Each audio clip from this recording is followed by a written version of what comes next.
Hi, my name is Amanda.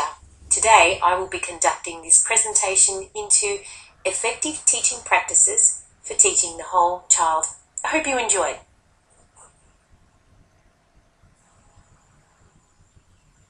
Teaching strategies for teaching the whole child can be examined through the lens of three broad domains: the context, the learner, and the teacher. This presentation aims to explain the varying methods, implications and considerations for teaching in a primary school setting that promotes best practice and the most effective and productive learning experience for the student. We firstly consider the context: what type of school, whether it be a state school, religious school or independent school, will have its unique identity, philosophy, values and beliefs that will shape how, who, where, when and what will be taught. Ideally, the school's model and values should reflect that of the teachers. In terms of context, the classroom space should be considered. The classroom should reflect the students that go there. Ideas for personalising the space include place cards on tables with the students' names, having a birthday list, having a world map of where students' families come from, and lots of areas to display works throughout the year. The classroom needs to be a space that is safe, well organised and inviting.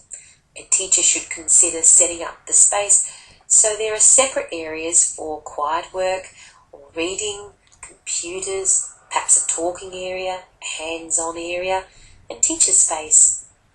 How the students should be seated is also an important aspect of the learning process. The layout of the seating plan should reflect how the lessons will be delivered. For example, if the teacher's style is more teacher-directed, sort of instructional, the tables may be arranged in a semicircle or perhaps lines. But if the teacher's style is a collaborative, cooperative one, the seating should be arranged in small groups. Where the students are placed and when to rotate seating positions is also important to ensure effective learning and also broaden the students' network of friends.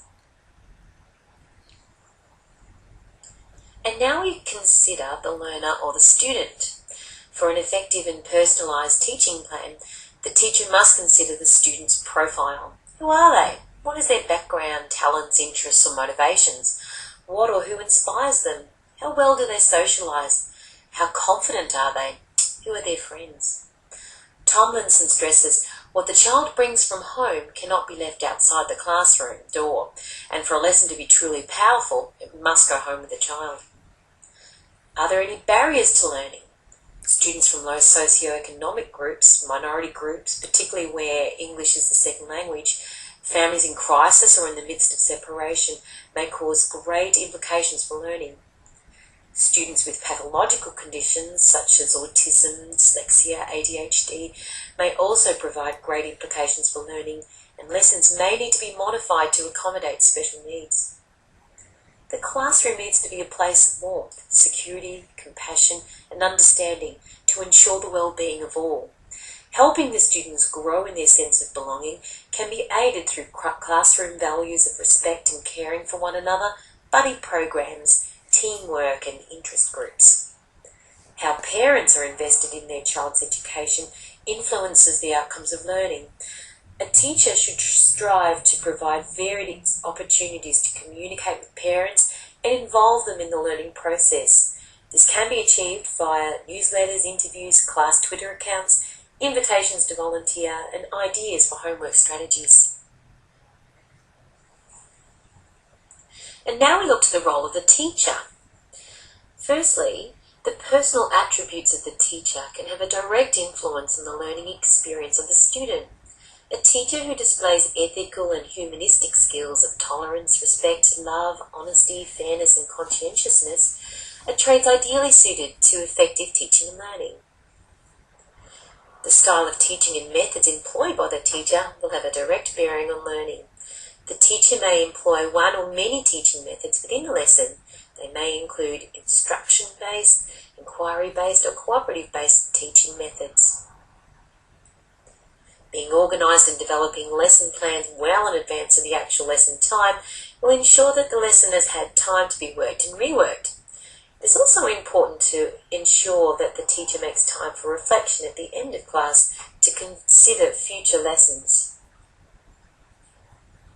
Strategies on how to engage and motivate learning include the use of the student's name, trying to minimise distractions, presenting learning content in different and varied ways, providing different student activities, field trips, special visitors, hands-on learning and social learning.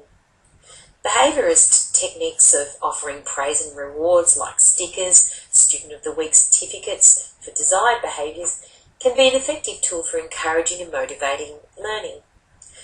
Providing prompt and positive feedback to a successfully completed task can inspire and encourage the learner to learn more deeply and promote more autonomous learning. Knowing a student's preferred method of learning, whether they are keen to learning in a visual, auditory, reading, writing or kinesthetic way, can lead to greater learning outcomes. Then understanding the learner's prior knowledge is important to presenting new information or ideas so that connections can be made with previously learned material and new material is presented in a logical fashion.